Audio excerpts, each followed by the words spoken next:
کہ اس پر علماء کے ایک گروہ نے اس قدر وہ ڈرے فضیلت علی سے کہ وہ ساری روایتیں نکالی. پھر ایک گروہ علماء اللہ نے پیدا کیا. ان گروہ علماء نے وہ روایتیں اکٹھی کی جو بنی امیہ نے اور بنی عباس نے نکالی تھی. اب وہ روایتیں جو نکالی گئی تھیں ان کو جب اکٹھا کیا گیا تو وہ اتنی زیادہ ہو گئی کہ اس سے یہ معلوم ہوتا ہے کہ اکیلی حضرت مولا علی کی شان میں کتنی روایت ہے. جیسے ایک صحابی نے پوچھا یا رسول اللہ یہ جو قرآن میں اللہ نے فرمایا اہدنا الصراط المستقیم اس سے کیا مراد ہے؟ ناگہاں دروازے پہ حضرت مولا علی تشریف لائے, آپ نے فرمایا ھذا صراط المستقیم, یہ صراط المستقیم یعنی جو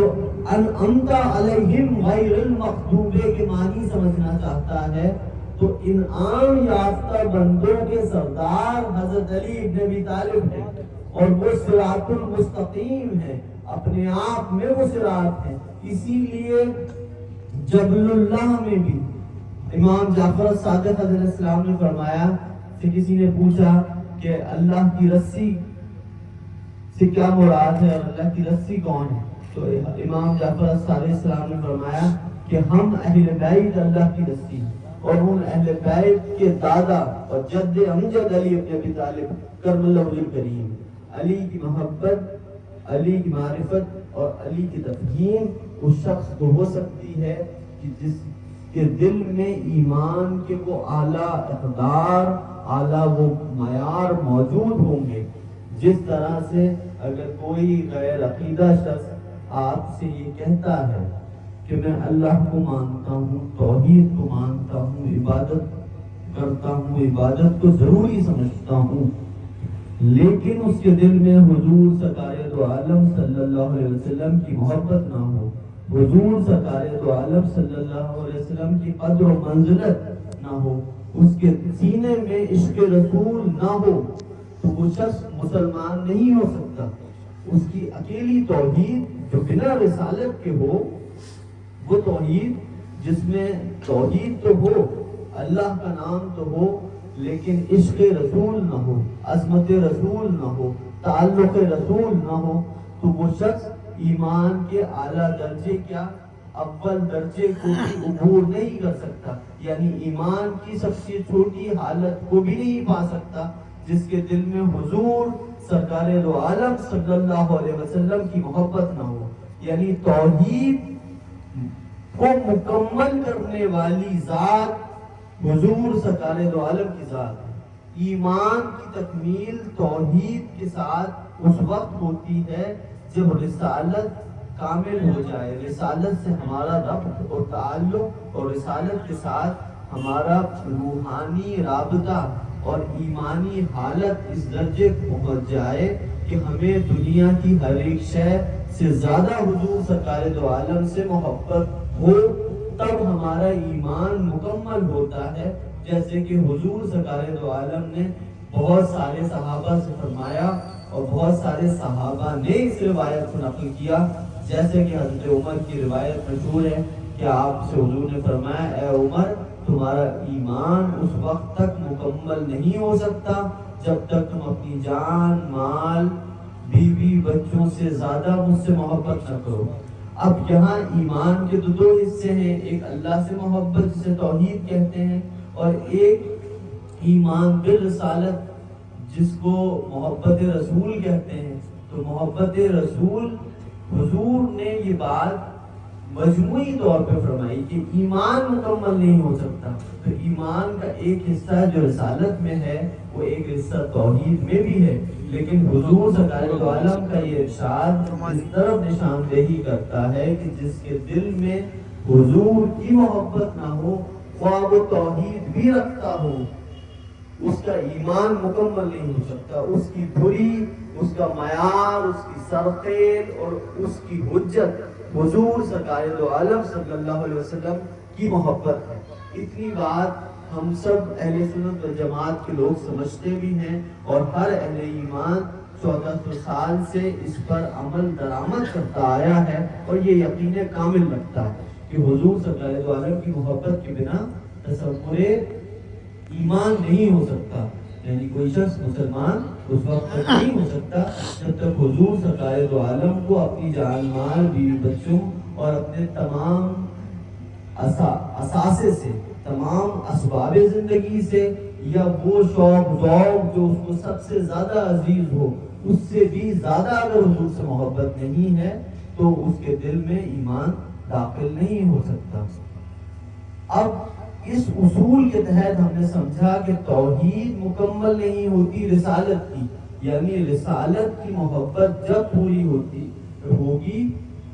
توحید کی محبت جب پوری ہوگی، توحید کا تعلق اس وقت مضبوط ہوگا کہ جب رسالت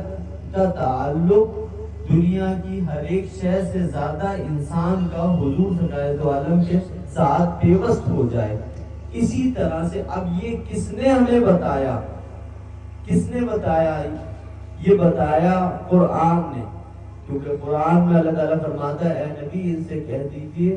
جو میرا قرب چاہتے ہیں، جو مجھ سے محبت کرنا چاہتے ہیں، ان کو چاہیے کہ اے نبی اے محبوب وہ آپ سے محبت کریں. یعنی یہ حکم توحید کو رسالت کے ساتھ حضور نے بعد میں ملایا ہے، اللہ نے پہلے ملایا ہے. اور اللہ نے یہ حکم دے کر نبی کو حکم دیا کہ آپ یہ اعلان کر دیجئے کہ میری محبت پوری نہیں ہو سکتی جب تک آپ کی محبت ان اہل ایمان کے سینوں میں کامل نہ ہو جائے، اکمل نہ ہو جائے، عرفہ اور اعلیٰ نہ ہو جائے. اب اس کے بعد کے مرحلے میں آتے ہیں. حضور سرکار دو عالم سے کسی نے پوچھا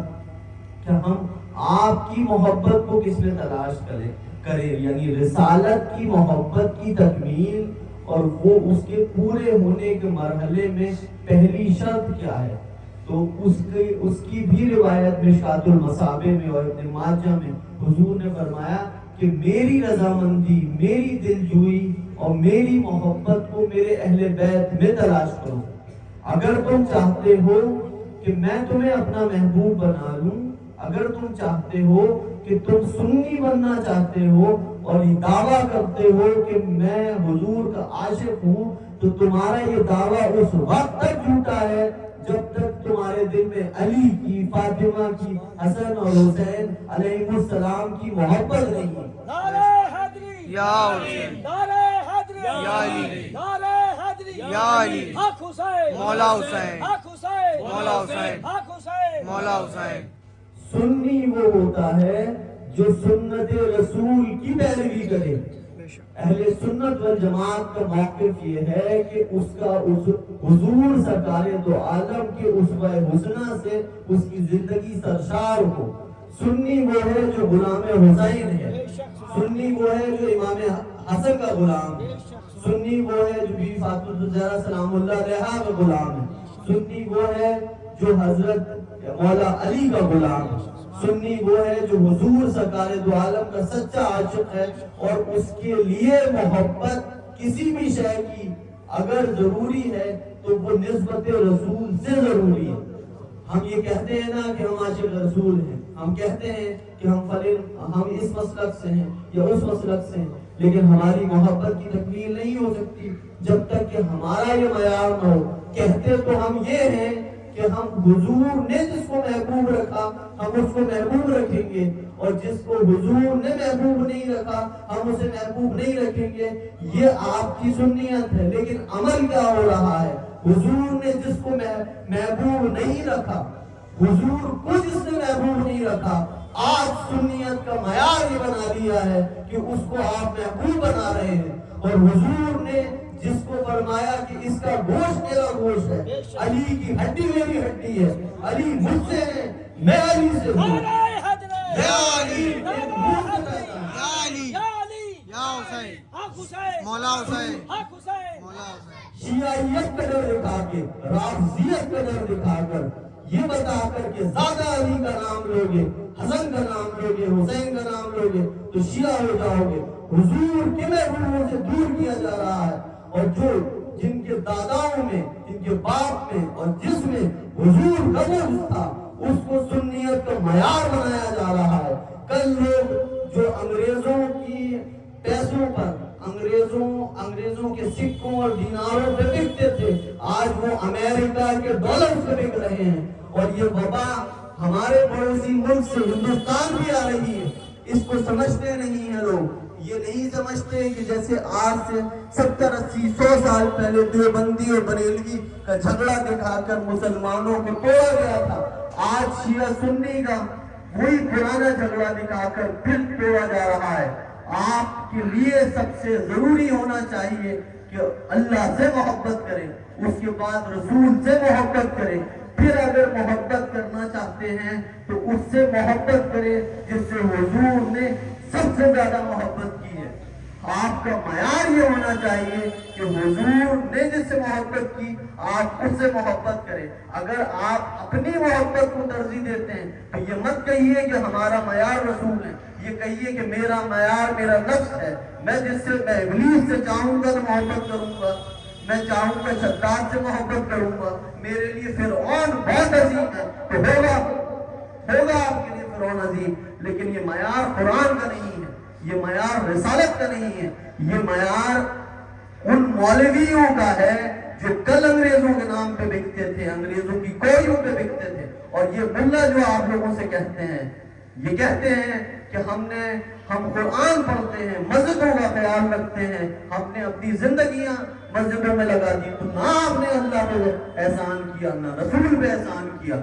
خدا مولانا روم فرماتے ہیں خدا از ہر چپنداری جدا باشد، خدا ہرگز نمی خواہد خدا باشد۔ خدا تمہارے وہم و گمان کے بند سے اور اس کی قید سے آزاد ہے۔ خدا تمہارے ہاتھوں کا کھلونا نہیں ہے کہ 8 سال مدرسے میں پڑھ کر دین کی جو چاہے تشریح کر دو گے، دین کو جس چاہے طرح بگاڑ دو گے، کوئی احسان نہیں کرتے۔ آپ 5 وقت نماز پڑھا لیتے ہیں۔ آپ کو قرآن اگر کسی نے سکھایا ہے تو ہمارے نانا حضور سرکار دو عالم نے سکھایا ہے۔ اللہ اکبر، یا علی یا علی، مولا حسین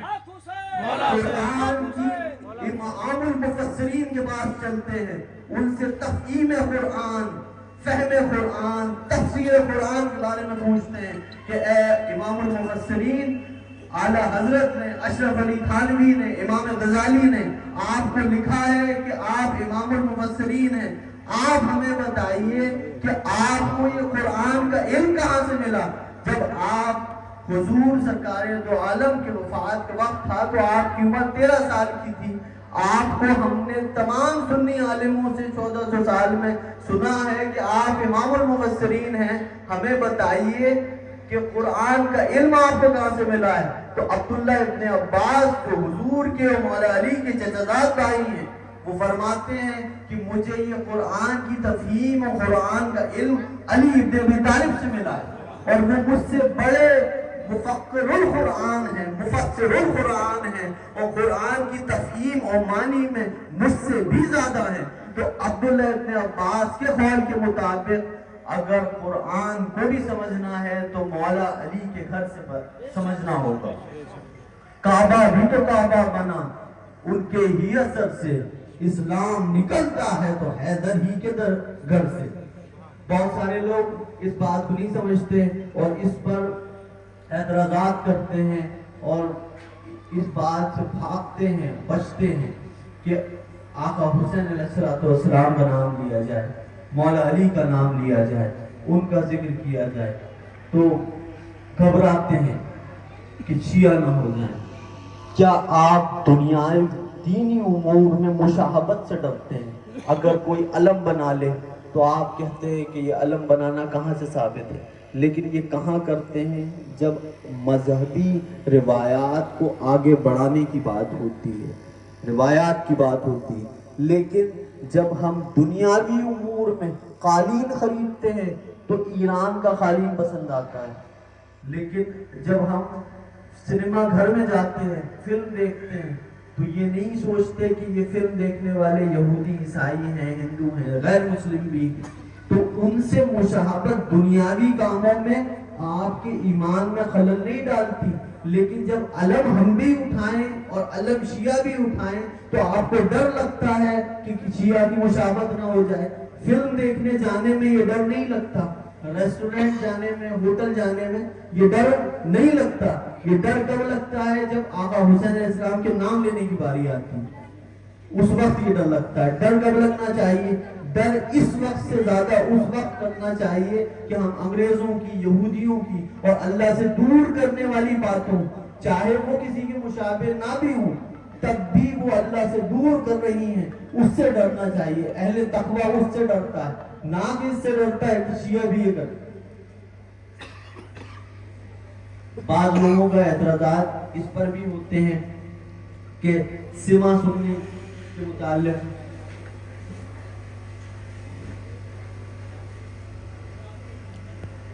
امام بخاری جس کی مسند صحیح بخاری صحیح ترین کتاب ہے قرآن مجید کے بعد, موطا امام مالک کے بعد, قوالی پہ بہت سارے لوگ اعتراض کرتے ہیں. حضور سرکار دو عالم کی احادیث مبارکہ امام بخاری کے استاد حضرت یحییٰ جب سنایا کرتے تو اس سے پہلے گانے والوں کو بلاتے اور دف سنتے, اور دف پر حضور کی نعت سنتے اور پھر حدیث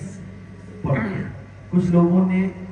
محدثین سے یہ بات عرض کی کہ آپ کو حدیث پڑھنی ہوتی ہے, اس سے پہلے یہ سما کیوں سنتے ہیں؟ تو انہوں نے فرمایا کہ میں سما اس لیے سنتا ہوں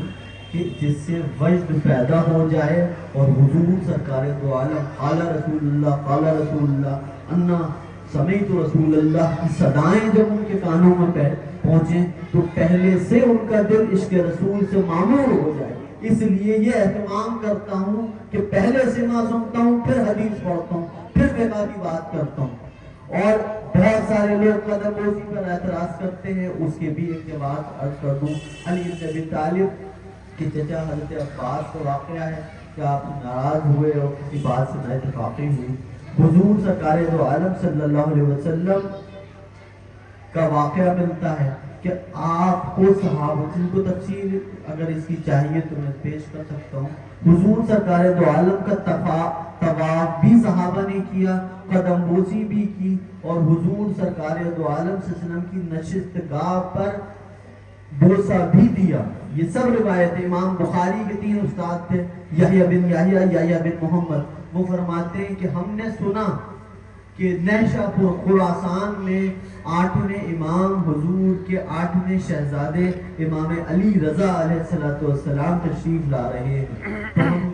250 فقہا, 250 محدثین دواد و قلم لے کر حاضر ہوئے اور وہ روایت پوچھنے کے لیے کہ کوئی ایک سلسلۃ الصحب کی روایت, ایسی روایت جو آپ کو آپ کے والد اور آپ کو ان کے والد سے خاندانی نسب سے کوئی روایت پہنچی ہو تو ہمیں سنا دیں. تو یحییٰ بن یحییٰ, محمد بن یحییٰ اور ایک محدث اور تھے. ان تینوں محدثین کی روایت آتی ہے کہ امام کی اونٹنی جب وہاں پر پہنچی تو ایک شخص نے اس کا کجاوے کا بوسہ دیا, ایک محدث نے. دوسرے محدث نے امام کی رقاب کا بوسہ دیا. تیسرے محدث نے امام کی اس اونٹنی کے پیروں کو بوسہ دیا.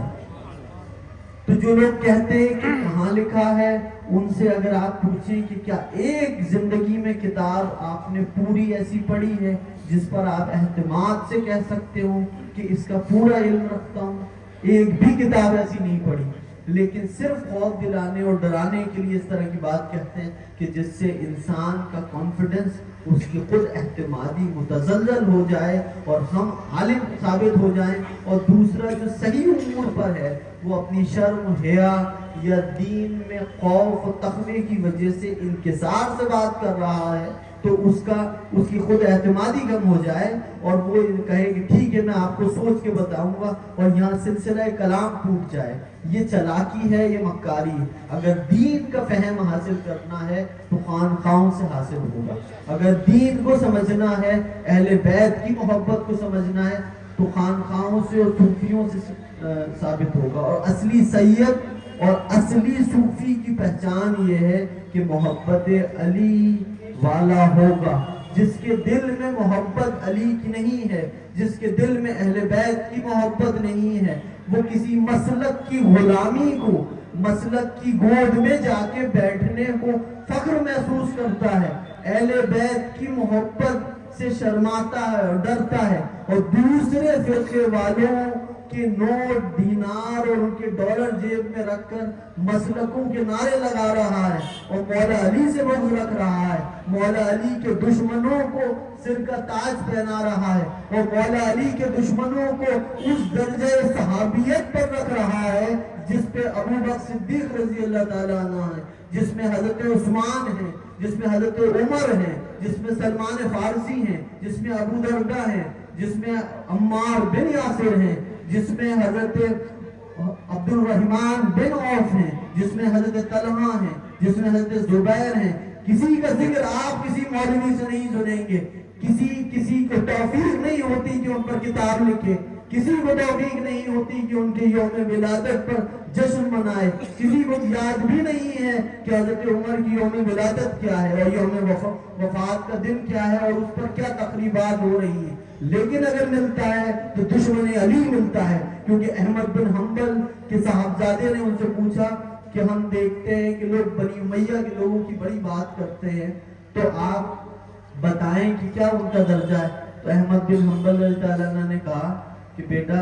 یہ گھر کی بات ہے۔ فرمایا کہ بیٹا تم جانتے ہو کہ یہ دور کیسا ہے، تم دیکھتے ہو کہ 90 سال کا دور بنی امیہ کا گزرا، جو دل میں بغض علی رکھتے تھے، جو دشمنی علی رکھتے تھے، انہوں نے حضرت مولا علی کے کردار میں، سیرت میں خامیاں نکالنے کی کوشش کی، کمیاں نکالنے کی کوشش کی، لیکن ان کو جب سیرت علی میں، کردار علی میں، آفتاب فضیلت علی کی شعاؤں کی چکاچوند میں کوئی کمی نہیں ملی، فرمایا کہ جب ان میں کوئی کمی نہیں ملی تو انہوں نے ایک ایسے شخص کی فضیلت کا ڈنڈورا بھی پیٹنا شروع کیا کہ جس کی نہ صحابیت ثابت ہے، نہ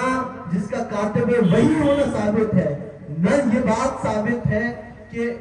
دین کی خدمات میں کہیں ان کا نام نہیں ہے، لیکن صرف ان کو اعزاز اس لیے دیے جا رہا ہے ان بزدلوں کو اور یہ کم ہمت لوگوں کو جن کو نہ دین کا فہم ہے نہ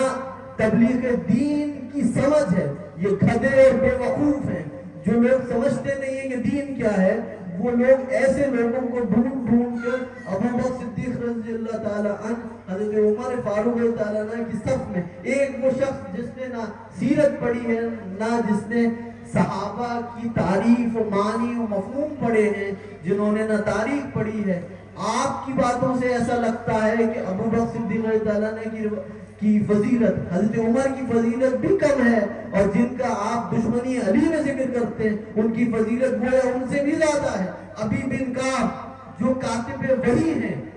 عبداللہ ابن مسعود جو کاتب وحی ہیں، آپ ملاؤں سے جا کے پوچھئے کہ آپ نے کاتب وحی میں کبھی ابی بن کعب جو قاری قرآن ہیں ان کا ذکر کیا، کبھی عبداللہ ابن مسعود کا ذکر کیا، کبھی آپ نے ابو دردہ کا ذکر کیا؟ سب سے بڑے محدث ابو ہریرہ جو پہلے محدث ہیں، 5000 سے زیادہ روایتیں، کبھی ان کا ذکر کیا؟ لیکن تمہیں دین محمدی کی فکر نہیں ہے، یہ دین ملا ہے جو اس نے اپنی ذہن سے گھڑا ہے۔ اگر اس کے دل میں حضور کی محبت ہوتی، علی کی محبت ہوتی اور خدا کا خوف ہوتا تو دین کی وہ سمجھ رکھتے اور دین کے بارے میں وہ باتیں بیان کرتے جو واقعتاً اللہ کے دین کی ترجمان ہے۔ ایسی بات ہے جس سے دین کی تفہیم بڑھتی ہے۔ آج جب لوگ کہتے ہیں کہ کعبے میں مولا علی پیدا ہوئے اور مولا علی کے یہ فضائل ہیں تو بہت سارے لوگ کہتے ہیں کہ اچھا یہ ہم نے نہیں سنا تھا۔ تو یہ لوگوں کی غلطی نہیں ہے، بگاڑ نیچے سے اوپر نہیں آتا، بگاڑ اوپر سے نیچے جاتا ہے۔ وہی لوگ جو یہ باتیں کرتے ہیں کہ ہم نے دین کی بڑی تبلیغ کی، دین کی بڑی خدمت کی، تو دین کے سب سے بڑے ہیرو، جنگ احد کے سب سے بڑے ہیرو، جنگ بدر کے سب سے بڑے ہیرو، خیبر کے دن سب سے برگزیدہ شخصیت، اسلام کو سب سے زیادہ طاقت دینے والی شخصیت کا ذکر کیوں نہیں بیان کرتے؟ اس سے دین کا نقصان ہوتا ہے اور دین کی ادھوری تشریحات ہیں، جیسے کہ روایات میں آیا خیر المجالس میں خزانۃ الفوائد میں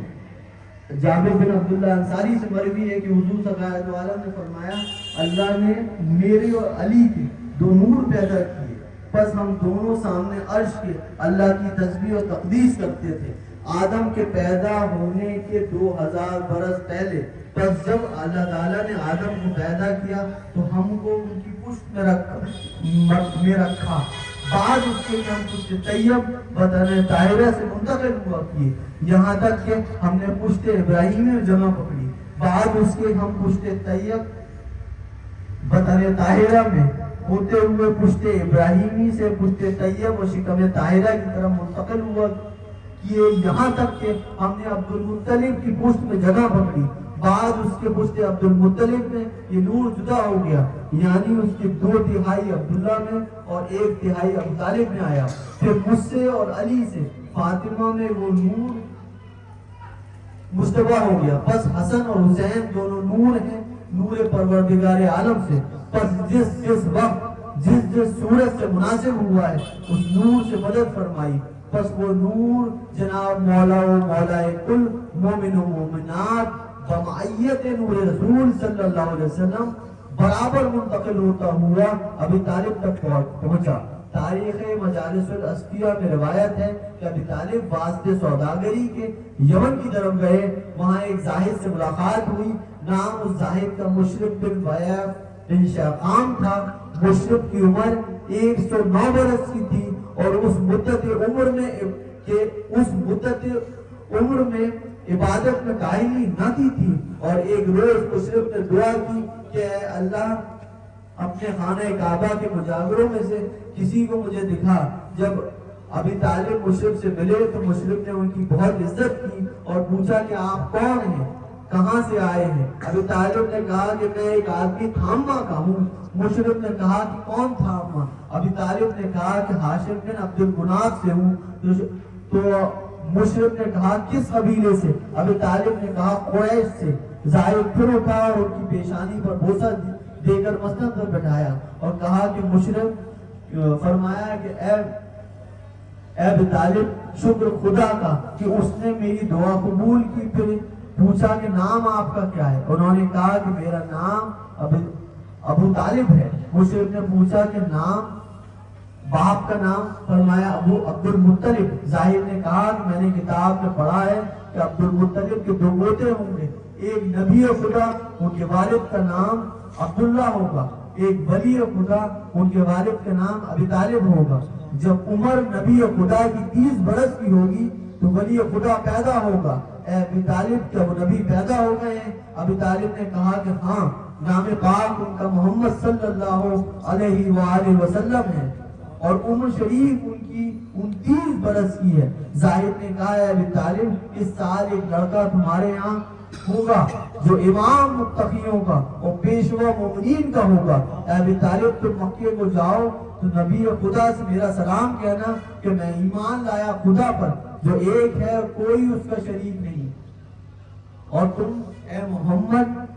اس کے رسول برحق ہو، اور جب تمہارے ہاں لڑکا پیدا ہو تو میرا سلام کہنا اور یہ کہنا کہ تم ولی و وسیع رسول ہو، ان پر نبوت ختم ہوگی، تم سے ولایت شائع ہوگی، وہ خاتم نبوت ہیں، تم فاتح ولایت ہو۔ ابی طالب نے کہا کہ اے زاہد مجھے یہ کیسے یقین آوے کہ تم نے یہ حال سچ کہا ہے؟ زاہد نے کہا کہ تم کیا چاہتے ہو جو میں خدا سے مانگوں؟ اتفاقیہ وہاں ایک درخت انار کا خشک تھا۔ ابی طالب بولے کہ اس درخت سے انار ملے۔ زاہد نے کہا اے اللہ اگر یہ بھید تیرے نبی اور ولی کا میں نے سچ کہا ہے تو ان کو سوکھے درخت سے انار دے۔ بقدر خدائے قدیر وہ درخت فوراً سرسبز ہو گیا اور اس میں فوراً انار لگے اور پختہ ہو گئے۔ چنانچہ زاہد نے 2 انار توڑ کر ابی طالب کے سامنے رکھے۔ ابی طالب نے ایک انار کو تراشا، دانے اس کے بہت سرخ اور شیریں اور شاداب نکلے۔ ابی طالب نے کھائے۔ انار دوم کی نسبت زاہد نے کہا کہ یہ حصہ آپ کی بی بی صاحبہ کا ہے۔ کہتے ہیں کہ حضرت مولا علی کے چہرے مبارکہ کی سرخی اسی انار کے اثر کی وجہ سے تھی۔ ابی طالب شاداں و فرداں گھر کو آئے اور انار ثانی فاطمہ بنت اسد آپ کی والدہ نے کھایا، بس اسی رات کو وہ نور متبرک آپ کی والدہ ماجدہ کو تفویض ہوا۔ تاریخ معاذ الدین میں منقول ہے کہ جب فاطمہ بنت اسد حاملہ ہوئی تو وہ کہتی ہیں کہ مجھے ہمیشہ اپنے پیٹ سے آواز شکر خدا کی یعنی حمد کی سنا کرتی تھی اور تعجب کیا کرتی تھی، اور جب پیغمبر خدا صلی اللہ علیہ وسلم تشریف لاتے تو آپ تعظیم کے واسطے سر وقت کھڑی ہو جاتی۔ جب ابو طالب نے چند بار یہ واقعہ دیکھا تو ایک دن کہا کہ یہ محمد صلی اللہ علیہ وسلم امین تمہارے بچے ہیں، تم کو یہ کیا مناسب ہے کہ ان کی تعظیم کے واسطے کھڑی ہو جاتی ہوں؟ فاطمہ بنت اسد نے کہا کہ میں نہیں کھڑی ہوتی ہوں، بلکہ یہ مولود جو میرے پیٹ میں ہے زبردستی مجھے تعظیم کے لیے اٹھا دیتا ہے۔ ابی طالب کو اس بات کا یقین نہ ہوا، انہوں نے اپنے بھائی امیر حمزہ سے اس بات کو مشورہ کیا، چنانچہ امیر حمزہ نے سیدھا بازو اور ابو طالب نے الٹا بازو فاطمہ بنت اسد کا پکڑا۔ رسول محمود صلی اللہ علیہ وسلم باہر تشریف لائے، جب آپ تشریف لائے سامنا ہوا، فاطمہ بنت اسد نے تعظیم کے لیے اٹھنا چاہا اور ان کے دونوں پہلوانوں نے چاہا کہ ان کو اٹھنا دیں، لیکن دونوں پہلوانوں نے چاہا کہ ہم ان کو اٹھنے نہ دیں، لیکن بالآخر یہ دونوں پہلوان علیحدہ جا پڑے۔ فاطمہ بنت اسد سر وقت کھڑی ہو گئی۔ یہ دونوں پہلوان بہت خجل ہوئے یعنی شرمندہ ہوئے اور جانا یہ بے شک یہ زور ولایت ہے، اس واسطے کہ فاطمہ بنت اسد بہت لاغر اور نازک تھی۔ روایت ہے کہ جب تک آپ شکمہ مادر میں رہے کبھی اپنی ماں کو بت کے سامنے سر نہ جھکانے دیا، نہ سجدہ کرنے دیا، اسی وجہ سے آپ کا خطاب ہوا کرم اللہ وجہہ، یعنی آپ کے چہرے کو اللہ نے مکرم کیا، روشن مبارک کیا۔ نقل ہے کہ جب مدت حمل کی پوری ہوئی تو ایک روز رسول اکرم صلی اللہ علیہ وسلم اور حضرت عباس بن عبد المطلب ایک گروہ بنی ہاشم کا اور کچھ لوگ بنی عزی کے بیت الحرام میں بیٹھے تھے۔ فاطمہ بنت اسد آئیں اور رنگ ان کا بدلا تھا۔ رسول محمود صلی اللہ علیہ وسلم نے پوچھا اے مادر مہربان تمہارا کیا حال ہے؟ وہ بولی کہ میرے درد ہے، دعا مانگنے آئی ہوں۔ انہوں نے طواف شروع کیا کہ ناگہاں آثار ولادت کے ان کے پیدا ہوئے اور دوڑی۔ رسول محمود صلی اللہ علیہ وسلم نے فرمایا ماں جلد حرم میں جاؤ، طواف کرو، اللہ چھپانے والا ہے اور یہ اس کا گھر ہے۔ کہ اتنے میں مجال باہر جانے کی نہ رہی، ملائکہ نے دروازہ خانہ کعبہ بند کر دیا، یعنی دیوار خانہ کعبہ شک ہوئی اور فاطمہ بنت اسد اندر گئی، پھر دیوار برابر ہو گئی اور مخلوق کی نگاہوں سے پوشیدہ ہو گئی۔ لوگوں نے چاہا کہ ہم بھی حجرہ خانہ کعبہ میں جائیں، دروازہ نہ معلوم ہوا اور وہاں جانا ممکن نہ ہوا، اور وہاں پر جب فاطمہ بنت اسد کو زیادہ بے قراری ہوئی تو انہوں نے اللہ کے گھر سے شرم کر کے پردہ حرم کا اپنے منہ پر ڈالا۔ پس بقول اسا 13 تاریخ ماہ رجب 30 عام الفیل بروز جمعہ وہ قافلہ سالار قوافل اولیاء سرور سردار الاسفیاء رب بحمدہ رہبر گروہ اتقیہ جانشین مصطفیٰ مقبول بارگاہ کبریا خورشید سپر امامت شہ سوار میدان شریعت خواص بحر منبع طریقت در تفرید بحر معرفت واقف اسرار سرمدی رازدار رموز لم یزلی مظہر تجلیات مظہر فتوحات کعبہ ارباب حاجات صاحب مرادات مشکل کشائے عالم حاجت روائے عالم و آدم مجموعہ کمالات قدسیہ جامع عادات ملکیہ کرار غیر فرار قاتل کفار وارث احمد مختار سپہ سالار محمد مصطفیٰ پیشوائے اولیاء اللہ امیر المومنین یاسوب المسلمین رہنماء سالکین سلطان الکاملین شہنشاہ عارفین حضرت اسد اللہ غالب مطلوب کل طالب علی ابن ابی طالب الف الف التحیات والسلام نے ہزار خیر و برکات کے سرا پردائے اختفا سے جلوہ سرائے شہود میں ورود فرمایا۔ تاریخ ائمہ میں تحریر ہے کہ سقفِ خانہ کعبہ شکوی اور بی بی حوا، آسیہ و سارہ رضی اللہ تعالیٰ عنہ مائے حوران بہشتی تشریف لائیں اور متقف امور ولادت ہوئی اور حریر بہشتی سے تن شریف کیا۔ چنانچہ والدہ آپ کی باہر تشریف لائیں تو وہی حریر زیب تن تھا۔ شہنشاہ عالم تولد ہوئے، شفیع معظم تولد ہوئے، علی مکرم تولد ہوئے، ولی مفخم تولد ہوئے، تولد ہوئے آج شیر خدا، تولد ہوئے آج مہر العلا، تولد ہوئے افتخار رسول، تولد ہوئے سرور ذوالکل، تولد ہوئے شاہ حیدر لقب، تولد ہوئے شاہ صفدر لقب، تولد ہوئے مہر اوج قدیر، تولد ہوئے مہر اوج قدیم، سقی و شجاع و علیم و کریم، تولد ہوئے بہر خلق عظیم، جواد و کریم و رؤوف و رحیم، تولد ہوئے مائے برج نعیم، علی و ولی و وسیع و وسیع۔